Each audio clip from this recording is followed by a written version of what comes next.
अस्सलाम वालेकुम, आप सब लोग कैसे हैं? उम्मीद करती हूँ कि खैर आफियत से होंगे जी। तो ये देखें, दिखने में ही यम्मी यम्मी स्नैक्स। प्लान तो था कि बारिश के मौसम में बनाते हैं गरम गरम पकोड़े, लेकिन बच्चों ने कहा कि नहीं मामा, हमने पकोड़े नहीं खाने। मेरे अब्बू हमेशा कहते हैं कि बच्चों की हर ख्वाहिश को पूरा नहीं करना चाहिए, बल्कि बच्चों में सब्र और तहम्मुल तभी पैदा होता है जब हम उनकी ख्वाहिशात को पूरा नहीं करते, बल्कि उनको ये एहसास दिलाते हैं कि कुछ चीज़ें हमारे लिए अहम हैं। वो तो चलो ठीक है कि उनकी बात मानी जाए, लेकिन वो चीज़ें जो उनके लिए अहम नहीं हैं और जो उनके लिए फ़ायदेमंद भी नहीं हैं, तो उनकी ऐसी हर बात को मानना उनको बिगाड़ देता है। इस तरह से बच्चों में सब्र नहीं होता। वो हर चीज़ समझते हैं कि शायद इसका पूरा हो जाना हमारा हक़ है। ऐसा नहीं होना चाहिए, बल्कि माँ बाप को एनालाइज़ करना चाहिए कि ऐसी कौन सी बातें हैं जो बच्चों की मान लेनी चाहिए, जो उनके हक़ में बेहतर हैं, जो आइंदा उनके मुस्तकबिल में उनके लिए फ़ायदेमंद साबित हो सकती हैं। बिलाशुबा के मुस्तकबिल का हाल तो सिर्फ अल्लाह ही जानता है, लेकिन फिर भी कुछ तदबीर तो की जा सकती है। तो इसी तरह से मैं भी अपने बच्चों की हर ख्वाहिश जब वो उसका इजहार करते हैं तो उस वक्त सोचती हूँ कि क्या मुझे इसको मानना चाहिए या नहीं।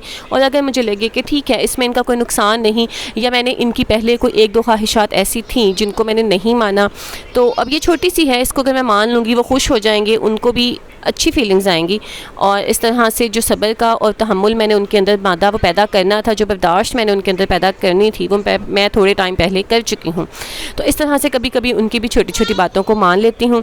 और इसी में ये एक ख्वाहिश थी कि हमने पकौड़े नहीं खाने, बल्कि हमने कुछ और खाना है।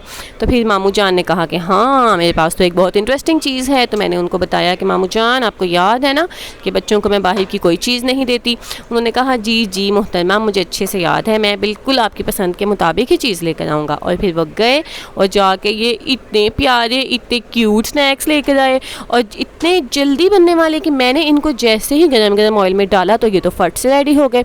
और हमने तो वो सारे खा भी लिए। ये जो अभी ये जो अभी सेशन आप देख रहे हैं, ये उसके बाद मैंने डाला था। और ये एक मैंने बिल्कुल भी ना गर्म ऑयल में नहीं डाला, बिल्कुल थोड़े से गर्म ऑयल में मैंने इसको डाला, ताकि जब तक मैं इसको बाहर निकालूं तो ये जल ना जाए। तो ये देखें, मुझे बाहर निकालने में भी कुछ टाइम लग जाएगा इनको। तो इस तरह से इनकी जो कलर है और जो इनका स्नैक्स जो क्रंच है इनका, वो ख़त्म नहीं होगा। और इस तरह से करते कराते हमने इसको निकाल लिया। मोहम्मद मूसा बहुत खुश था और वो कह रहा था कि वाओ मामा, ये तो फट से बन गए हैं, ये तो मैं बना सकता हूँ। तो मैंने उसको समझाया कि बेटे आप बिल्कुल इनको बना सकते हो, ये कोई रॉकेट साइंस नहीं है।